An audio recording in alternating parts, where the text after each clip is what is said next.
Саламатсыздармы, оқушылар? Бүгінгі сабағымыздың тақырыбы өлең сөздің патшасы бөлім бойынша ғұлама ақын Абай Құнанбайұлының өлең сөздің патшасы сөз сарасы өлеңі.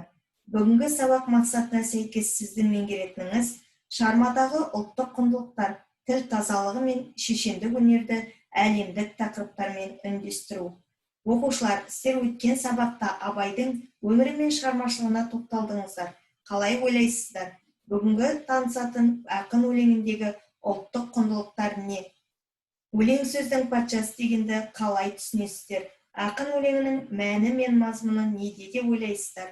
Осы сұрақтар аясында ой өрбіту үшін Абайдың ақын мен ақындықтың мұрат мақсат туралы жазылған өлең сөздің патшасы сөз сарасы өлеңін бірге тыңдайық. Өлең сөздің патшасы сөз сарасы, қиыннан қиыстырар ері данасы, тілге жеңіл, жүрекке жылы тиіп, теп-тегіс жұмыр келсін айналасы.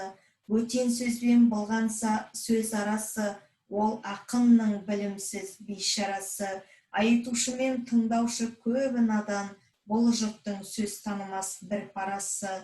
Өлеңге әркімнің ақ бар таласы, сонда да солардың бар таңдамасы. Іші алтын, сырты күміс, сөз жақсысын, қазақтың келістірер қай баласы. Бұрынғы ескі биді тұрсам барлап, мақалдап айтады екен сөз қосарлап. Ақындары ақылсыз надан келіп, көр жерді өлең қыпты жоқтан қармап. Қобызбен домбыралып топта сарнап, мақтау өлең айтыпты әр кімге арнап.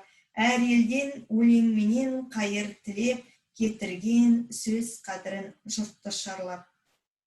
Ескі бейше отырман бос мақалдап, ескі ақынша мал үшін тұрман зарлап. Сөз түзелді тыңдаушы, сен де түзел, сендерге де келейін енді аяңдап.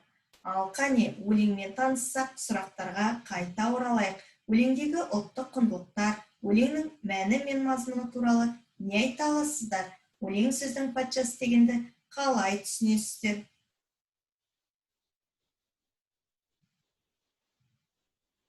Иә, өлеңде ақын мен поэзия көрініс табады. Тіл тазалығы, шешендік өнер сияқты ұлттық құндылықтарымызды қастерлеуге үндейді. Абайдың пайымдауынша, сөз өнерінің ең биік шыңы поэзия. Өлеңнің түрі мен мазмұнында логикалық байланыс, бірлік болу керек. Ал өлең сөздің патшасы дегенде Абай өлең мен сөздің бір-бірімен байланысын патша деген ұғыммен білдіріп отыр. Патша деген даралықты емес, жалпылықты білдіретін ұғым. Патша болу үшін оның қасиеттері жалпы патшалыққа тән болса, сонымен бірге патшалықтың қадір қасиеті патшада болуы шарт. Міне, өлең деген сондай мәнге ие болып, бүкіл сөздің патшасы атанған. Сөз деген патшалық болса, өлең оның патшасы. Сонда патша деген әрі кеңдік, әрі даралық. Өлең де сондай, ол да бүкіл сөзге тән, әрі жеке дара. Патша елдің қоғамның мәселелерін шешіп, ел тұтастығын, бірлігін мақсат етсе, өлең де қоғамдағы өзекті мәселені қозғап, әлемдік тақырыптармен үндесіп жатады. Олай болса, берілген ұсыныларды әлемдік тақырыптармен үндестірейік, ойланып, тапсырманы орындайық. Өлеңнен алынған үзінді. Бөтен сөзбен болғанса сөз арасы, ол ақынның білімсіз бейшарасы. Айтушы мен тыңдаушы көбі надан, бұл жұрттың сөз танымас бір парасы. Қобызбен домбыралып топта сарнап, мақтау өлең айтыпты әр кімге арнап. Ескі бейше отырман бос мақалдап, ескі ақынша мал үшін тұрман зарлап.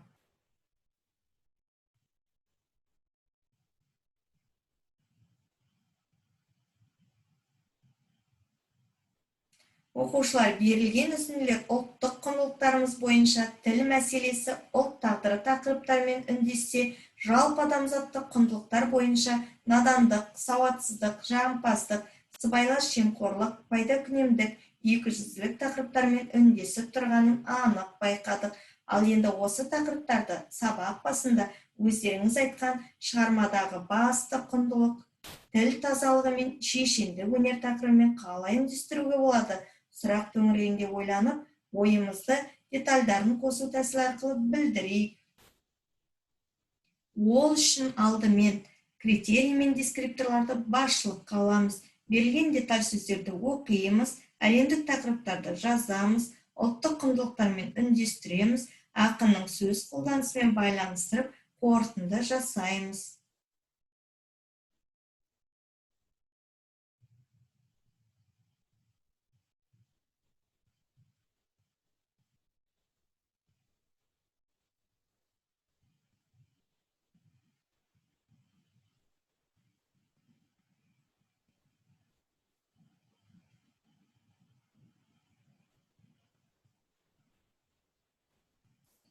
Жақсы, оқушылар, өз жауаптарымызды салыстырып, толықтырып көрейік. Абайдың өлең сөздің патшасы сөз сарасы шығармасы қоғам қайшылықтарын ашып, әлемдік тіл тағдыры, ұлт болашағы тақырыптарымен үндесіп жатыр.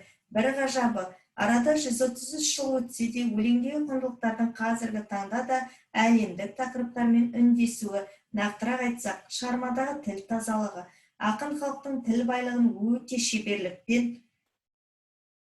ұстартып, ұқыптылықпен қолданады. Оқырманға да сондай талап қояды. Абай шығармаларының тілінде қазақ тіліне тән барлық халықтық қасиеттер сақталған. Абай заманында қазақтың билеп төстеушілері, татар молдалары қазақ тіліне араб парсы сөздерін көп енгізіп, оны бірте-бірте күшейте түсті. Абай олардың қазақ тілін бөтен сөзбен шұбарлап бұзуларына жол бермей, тіл тазалығын керек етті.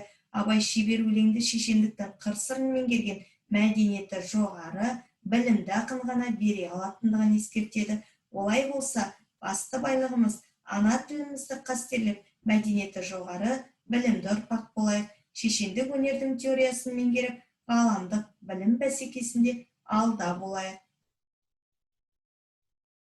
Бүгінгі сабақта біз не білдік? Қандай мақсаттарға қол жеткіздік? Біз сабақта ақынның асқан білімді, жаңашыл, заманауи болумен қатар, қара ақылды қақ жарған өте әділетті болу керектігін ұқтық.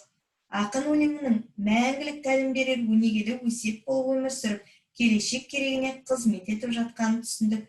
Біліп қана қоймай, тілге, отанға деген құрметіміз, азаматтық жауапкершілігіміз бұрынғыдан да арта түскендей.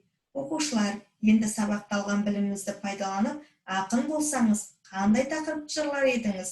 Сол төңірегінде ойланып, өз беттеріңізбен оқырманға мен жырлайтын тақырып атты үндеу жазып көріңіздер. Сіздердің керемет ойларыңызды күтемін.